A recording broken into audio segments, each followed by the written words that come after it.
বলে বিশ্বম্বর রূপ আমি না দেখি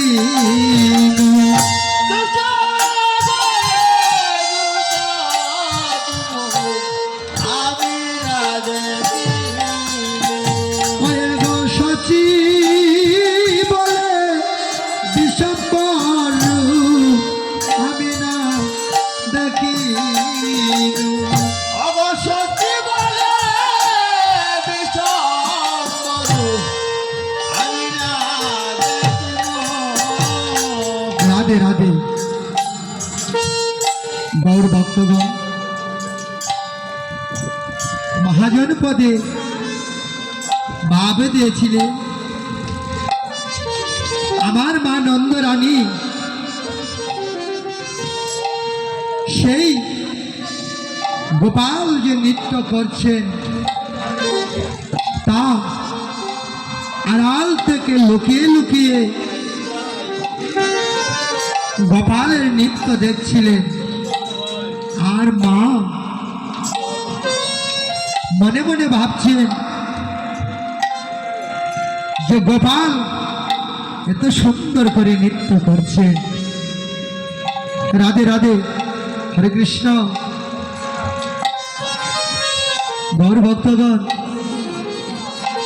মা নন্দরানী সেই নৃত্য দেখে মুগ্ধ হয়ে অমনি করে নৃত্য দেখতে আরম্ভ করেছে। আর গোপাল যখন নেচে নেচে মায়ের দিকে তাকান তখন মা বসন দিয়ে মুখখানা দেখে রাখে। তাই গৌর হরিবল মা মনে মনে ভাবছেন গোপাল যদি আমাকে দেখে নৃত্য বন্ধ করে দেয়। তাই গৌর হরিবল তাই মহাজন পদে ভাবে দিয়েছেন বয়ানে বসন দিয়ে বলে লুকাইনু সচি বলে বিশ্বম্বর রূপ আমি না দেখিনু।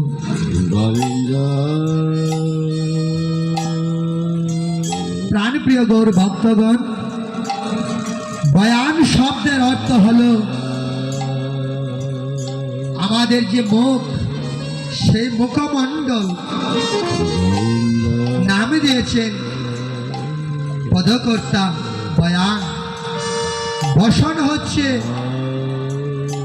যে মায়ের আঁচল দিয়ে মুখখানা যখন ঢেকে রেখেছিলেন তাই বলছেন বয়ানে বসন দিয়ে বলে লুকাইনু সচি বলে বিশ্বম্বর রূপ আমি না দেখি।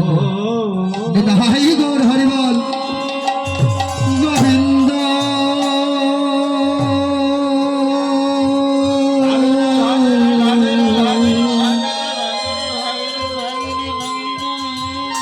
গোবিন্দ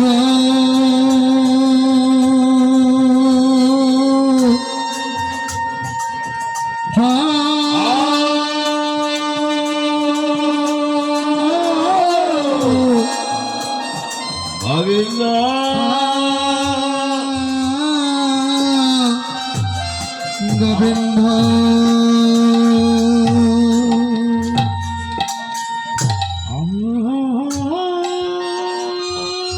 তাই প্রাণপ্রিয় গৌর ভক্তগণ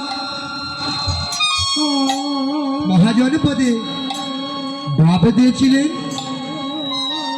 বয়ানে বসন দিয়ে বলে লুকাইনু সচি বলে বিশ্বম্বর রূপ আমি না দেখিনু। আমি না দেখিনু। তাই মহাজন সুরে সুরে গেয়ে যাচ্ছিলেন হ্যাঁ মায়েরি